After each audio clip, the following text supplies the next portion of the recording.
3월 4일 수요일 매일 묵상을 시작하도록 하겠습니다. 오늘의 본문 말씀은 요한복음 10장 22절에서 42절까지의 말씀입니다. 오늘 본문은 매일 성경 목요일 본문입니다. 오늘 본문은 시기가 기록되고 있는데요. 22절에 보시면 수전절이라고 말하고 있습니다. 이 절기는 신구약 중간기 동안에 안티오쿠스 에피파네스라는 시리아 왕이 성전에 돼지를 바치면서 성전을 유린했지만, 이때 마카비가 반란을 일으켜서 완전한 자유를 찾지는 못했지만은 어느 정도 자유를 가지게 되면서 성전을 수리하고 하나님께 봉헌했던 그날을 기념하기 위해 만들어진 절기인 것이죠. 이런 절기에 23절에 예수님이 성전 안 솔로몬 행각을 거니셨다라고 말하고 있어요. 그리고 거기에서 유대인들과 논쟁이 일어났던 것으로 보입니다. 그리고 유대인들은 24절에 상당히 어렵게 표현되어 있는데 자신들의 마음을 의욕하게 한다라고 말하고 있어요. 그리고 예수님이 그리스도이면 당연한 일로 받아들일 수 있지만 그리스도가 아니라면 있을 수 없는 일임을 말하고 있어요. 여기에서 자신들의 마음을 의혹하게 한다라고 했을 때에 의혹하다라는 동사는 아이로라는 원어로 들어올리다, 의심하다, 항해하다라는 의미로 지금 예수님이 유대인의 마음을 들었다 놨다 했다라는 것을 말하고 있고, 이런 일들이 그리스도, 메시아는 그들의 마음을 들었다 놨다 해도 되지만 다른 이는 그렇게 해서는 안 된다라는 사실을 이야기해 주고 있습니다. 따라서 유대인들은 정체를 밝힐 것을 재촉하고 있는 것으로 보여요. 그러나 25절에 정확하게 예수님께서는 계속해서 말했지만 믿지 않았다라고 말씀하시고 있는데, 다시 말씀드리면 자신이 수많은 일을 하고 표적을 행했지만 여전히 믿지 않았다라고 말하고 있죠. 그들이 믿지 않은 이유를 설명하시는데요. 26절에 보시면 그들이 예수님의 양이 아니기 때문임을 이야기하고 있습니다. 27절에 만약 그들이 예수님의 양이었다면 예수님의 말씀이 믿어질 수밖에 없음을 이야기하고 있는 것이겠죠. 왜냐하면 우리는 예수님의 양이기 때문에 예수님의 음성에만 반응하는 자들이기 때문인 것이죠. 그리고 28절에 굉장히 극적인 이야기를 하시는데 그 양들을 아무도 예수님으로부터 빼앗지 못한다라고 이야기하고 있어요. 빼앗을 수 없는 이유는 29절에 보시면 하나님이 그 양들을 예수님에게 주셨기 때문임을 이야기하고 있죠. 만약 양을 빼앗을 수 있으려면 하나님보다 더 큰 힘을 가진 자가 그렇게 할 수 있는데 그런 자는 존재하지 않기 때문인 것이죠. 그리고 하나님이 주셔서 예수님의 소유된 양으로서 예수님에게서 그 양을 뺏을 수 없는 이유도 밝히시는데요. 30절에 보시면 예수님과 하나님이 하나이기 때문에 뺏는 것이 가능하려면, 다시 말씀드리지만 하나님보다 능력이 커야 한다는 사실인데 그런 것은 세상 어디에도 존재하지 않기 때문인 것이죠. 이제 이런 사실들을 믿지 않는 자들이 할 수 있는 일은 무엇일까요? 돌을 들어 치는 것뿐인데요. 예수님을 죽이는 것이겠죠. 그들이 내세우는 명분은 33절에 예수님이 하나님과 동등시하는 신성모독을 했기 때문임을 이야기하고 있습니다.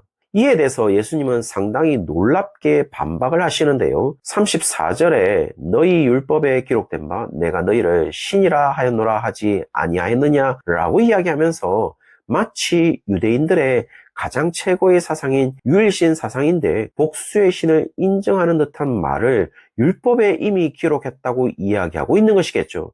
사실 이 말은 시편 82편 6절에서 가져온 것으로 보이는데요.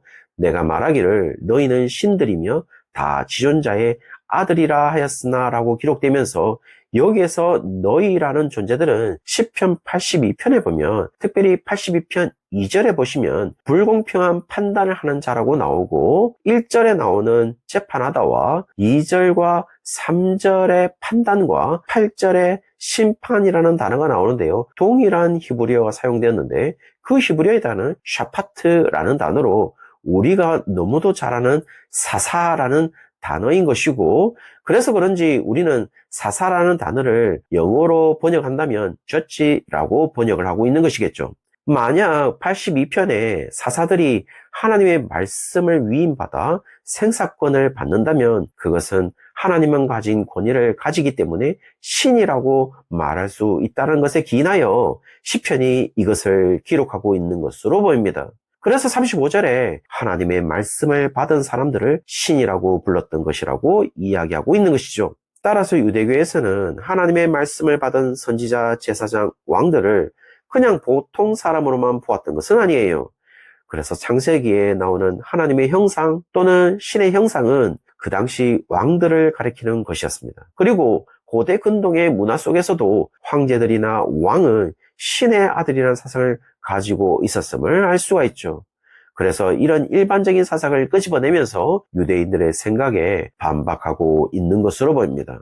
그래서 하물며 유대 사상 안에서 신이라 불리는 자들이 있었는데 36절에 어떻게 하나님 아버지께서 세상에 보낸 하나님의 아들인 나를 과연 신성모독이라고 할 수 있겠는가에 대해서 이야기하고 36절에는 나를 보내신 그 하나님이 나를 거룩하게 했다라는 것도 밝히고 있는 것이죠.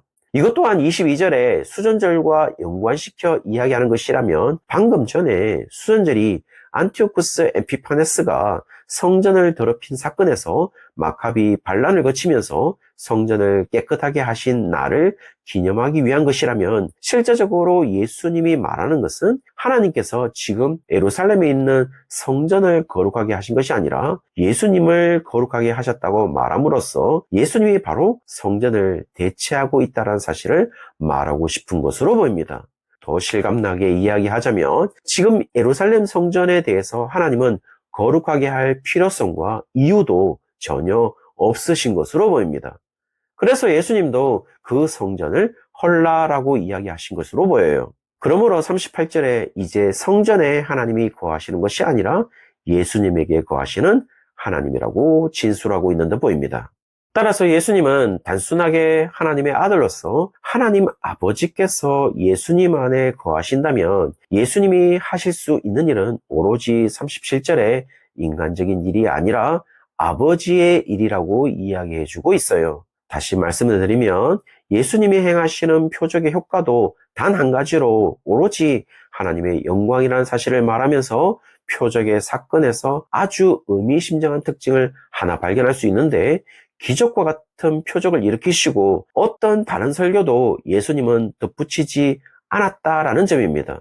조금 속되게 표현한다면 바로 나야 라고 하는 생색을 전혀 내지 않고 있다는 사실이죠. 철저하게 하나님의 일이라는 사실만을 드러내고 있음을 알 수가 있죠. 이렇게 이야기하시고 여전히 논쟁의 대상자들은 예수님을 믿지 않았던 것으로 보입니다. 더 정확하게 이야기한다면 만약 논쟁의 대상자들이 종교 지도자나 정치 지도자들이었다면 예수님을 믿고 싶지 않았을 것으로 보입니다. 전에 2월 15일 주일 설교의 제목처럼 그들은 예수님에 대해서 무지한 것이 아니라 무의지로 예수님을 믿을 의지가 전혀 없음을 말하고 있는 듯 보입니다. 그래서 그들은 여전히 하고 싶은 것은 39절에 예수님을 잡고 싶은 것으로 보입니다. 그리고 그들의 방식으로 예수님을 취급하고 싶었던 것 같아요.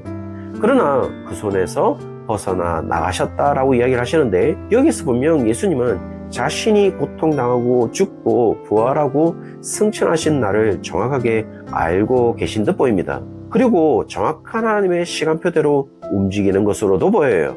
요한복음 18장 4절에서부터 5절에 보시면 예수님을 잡고자 예수님을 찾을 때 오늘 본문처럼 그 순간을 벗어난 것이 아니라 잡히시고 그 후에 예수님은 빌라도에게 서시고 십자가의 죽음을 맞이하게 됩니다.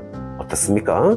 예수님은 철저하게 자신의 인생을 하나님의 시간표에서 움직이고 있음을 이야기해주고 있고 잡히실 때 18장 8절에 보시면 예수께서 대답하시되 너에게 내가 크니라 하였으니 나를 찾거든 이 사람들이 가는 것은 용납하라 하시니 라고 이야기하면서 자신은 잡혀갈 시간이지만 이 사람들로 가룟 유다를 제외한 11제자로 보이는데요. 이들은 잡혀갈 수 없음을 이야기하면서 제자들을 향한 하나님의 다른 시간표가 있다는 사실을 이야기해주고 있죠. 사랑하는 성도님들, 제가 확신할 수 있는 것은 분명 하나님이 여러분을 향한 시간표를 가지고 있다는 사실입니다.